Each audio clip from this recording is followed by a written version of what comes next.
Welcome back again. आज हम first year chemistry के चैप्टर नंबर 7 का लेक्चर नंबर 8 को डिस्कस करेंगे। हम लोगों ने बेटा डिफरेंट टाइप्स ऑफ एंथैल्पी को डिस्कस कर रहे थे, तो आज हम इसकी मज़ीद 3 टाइप्स को डिस्कस करेंगे जो कि एक शॉर्ट क्वेश्चन के लिहाज से पेपर के पॉइंट ऑफ व्यू से इम्पॉर्टेंट है। अच्छा, पहली बेटा हमारे पास होती है एंथैल्पी ऑफ एटोमाइजेशन। अच्छा, आटो का मतलब होता है खुद ब खुद कोई चीज़ होना, मींस आइंस में टूटना जिसे हम बोलते हैं, तो ये एटोमाइजेशन प्रोसेस कहलाता है। अच्छा, इसमें ना हमारे पास क्या होता है, वो कहता है कोई एटम जब एलिमेंट की हालत में होता है ना, उसको हम सिंगल सिंगल एटम में जब तोड़ते हैं ना, उस दौरान जितनी एनर्जी लगती है या जितनी एनर्जी हमें चाहिए होती है वो क्या कहलाती है, वो उसकी एंथैल्पी ऑफ द एटोमाइजेशन कहलाती है। यही चीज़ बेटा यहाँ पे मैंने लिखी है, enthalpy change when 1 moles of atoms are formed. Atoms are form कब बनते हैं, जब एलिमेंट्स को तोड़ा जाता है। नीचे बेटा मैंने एग्जांपल में लिखा, ये देखो हाइड्रोजन 2 एटम से मिलके बनता है उसका एक एलिमेंट, उसको हमने तोड़ा है, तो ये देखो 2 ये ब्रैकेट लिखने का मतलब है कि ये अब नेसेंट हाइड्रोजन है या एटॉमिक हाइड्रोजन है कि एटम की शक्ल में चला गया। उस दौरान जितनी एनर्जी लगी है वो डेल्टा एच के साथ मैंने लिखा है 2118 किलो जॉल पर मोल।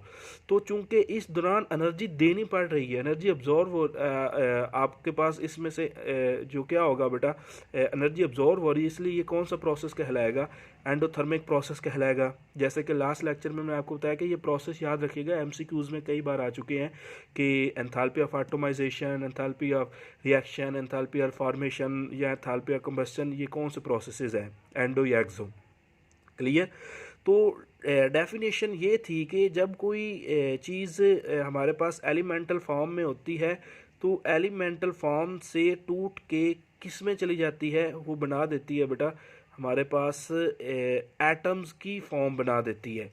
तो यही चीज़ मैंने लिखी है, enthalpy change when 1 mole of atoms are formed by the breaking of elemental form. ठीक हो गया, या from the element at STP, that is called enthalpy of the atomization. इसको बेटा ये देखो छोटा सा, ये सारी वही हम पढ़ रहे हैं बेटा, ये डेल्टा गलत लिखा है, इस साइड पे लिखना था। ठीक हो गया, तो ये इस तरह से बनना था बेटा, डेल्टा इस तरह से, एच नॉट ऊपर आ गया। तो ये हमने पढ़ा कि स्टैंडर्ड के लिए AT स्टैंड फॉर एटोमाइजेशन। उसके बाद बेटा पेपर के पॉइंट ऑफ व्यू से देखते हैं, ये काफ़ी हद तक इंपॉर्टेंट है, एंथैल्पी ऑफ कंबस्चन। देखो कंबस्चन मतलब से समझ आ रहा है कि एक्सोथर्मिक रिएक्शन मतलब किसी चीज़ को आग लगाते हैं तो हमेशा हीट खारिज होती है, तो इसलिए समझ लग गई, तो ये तो एक्सोथर्मिक ही रिएक्शन होगा। ठीक हो गया। तो वो कहता है कि जब किसी चीज़ के 1 मोल को आग लगाते हैं ना ऑक्सीजन की मौजूदगी में, तो तब जितनी एनर्जी खारिज होती है वो उसकी एंथैल्पी ऑफ द कंबस्चन कहलाती है। तो मिसाल के तौर पर बेटा वो कहता है enthalpy change at which energy is emit, कि एनर्जी खारिज होती है when 1 mole of substance is burned in the excess of oxygen, के ऑक्सीजन की ज़्यादा मकदार की मौजूदगी में जब 1 मोल किसी भी चीज़ को जलाते हैं, जितनी एनर्जी खारिज होती है that is called enthalpy of the combustion.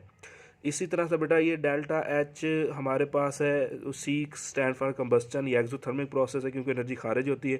देखो फिर से मैं वही इक्वेशन लिख रहा हूँ कि कार्बन ऑक्सीजन, तो आपके पास इस दौरान जितनी हीट खारिज होती है वो कितनी है बेटा, -393.7 किलो जॉल पर मोल। क्योंकि ये एक्सोथर्मिक है इसलिए साथ में क्या है, नेगेटिव साइन है, वो एंडोथर्मिक था तो इसलिए साथ में पॉजिटिव साइन मैंने लिखा नहीं है, क्योंकि पॉजिटिव साइन हम लोग नहीं लिखते। उसके बाद बेटा जो पेपर में ये काफ़ी बार आ चुकी है, ये इम्पोर्टेंट डेफिनेशन है बेटा, अभी तक जितनी पढ़ी है सबसे ज़्यादा ये टाइप इम्पोर्टेंट है। क्लियर। तो ये है enthalpy of the solution. Solution मतलब हमारे पास बेटा कि कोई चीज़ सैल्यूट प्लस सॉल्वेंट मिलकर सोल्यूशन बनाते हैं। अच्छा, इसको ना समझिएगा, मैं थोड़ा सा यहाँ स्ट्रक्चर फजूल सा ड्रा करता हूँ, समझाने की कोशिश करता हूँ। फ़र्ज़ करते हैं बेटा ये एक बीकर है, बीकर में मैंने पानी भर लिया है। ठीक हो गया। ऊपर से मैं अब चीनी डालना शुरू करता हूँ, 2 ग्राम चीनी मैंने हल की, हल हो गई। फिर मैंने इसके अंदर चीनी हल की बेटा, फिर से देखो 2 ग्राम चीनी हल करने से इसमें या तो हीट खारिज होगी या हीट अब्जॉर्व होगी, ये याद रख लो। ठीक हो गया, या हीट क्या होगी बेटा, अब्जॉर्व होगी, या हीट हमारे पास क्या होगी, रिलीज होगी, इमिट होगी। वो कहता है कि फिर मैंने 2 ग्राम चीनी डाली, मैंने फिर देखा या तो अब्जॉर्व हुई है या तो क्या रिलीज़ हुई है, मैंने इनको जमा करता रहा। फिर मैंने 2 ग्राम चीनी इसके अंदर हल की, फिर से कुछ अमाउंट उसके अंदर अब्जॉर्व हुई, कुछ रिलीज़ हुई। मतलब 6 ग्राम मैंने हल किया है ना, मैंने जितनी एनर्जी थी, पहली बार थी 1 जॉल, दूसरी बार थी 2 जॉल, तीसरी बार थी 3 जॉल, टोटल कितनी बन गई बेटा 6 जॉल एनर्जी मतलब यहाँ पे रिलीज़ हो चुकी है। मिसाल के तौर पे इस रिएक्शन में रिलीज़ हो रही है। ठीक हो गया। वो कहता है कि अब मैंने मज़ीद 2 ग्राम चीनी इसके अंदर हल की है। वो कहता है अब चीनी तो हल हो गई है लेकिन एनर्जी में चेंज नहीं आया, वो 6 की 6 ही रही है। ठीक हो गया।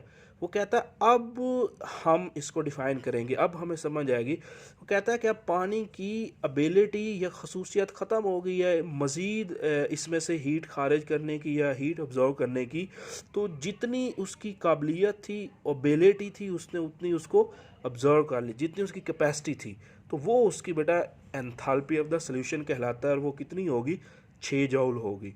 अब यही चीज़ बेटा यहाँ पे है, समझिएगा। एंथैल्पी चेंज एट विच, वो चेंज इन एनर्जी जिस पे एनर्जी इमिट ऑब्जर्व, या तो एनर्जी इमिट होती है या ऑब्जर्व होती है व्हेन 1 मोल ऑफ सब्सटेंस, जब 1 mole substance is dissolve in enough solvent. Enough का मतलब होता है हम फिक्स सॉल्वेंट लेंगे। ठीक हो गया। जैसे मैंने यहाँ पे मिसाल में फिक्स आपको पानी की मिसाल दी है। और वो कहता है फर्दर डेल्यूशन, डेल्यूशन का मतलब होता है कि मज़ीद हम इसके अंदर बेटा कोई सॉल्वेंट या सैल्यूट की मिकदार डालेंगे ना, इसे डेल्यूशन का नाम देंगे।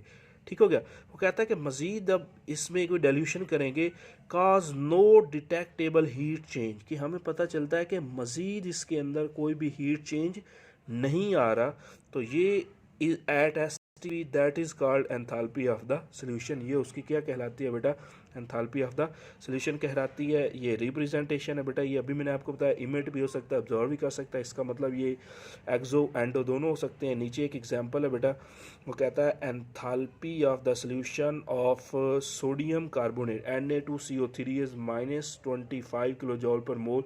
मतलब कितनी एनर्जी बेटा खारिज करता है, -25 किलो जॉल पर मोल।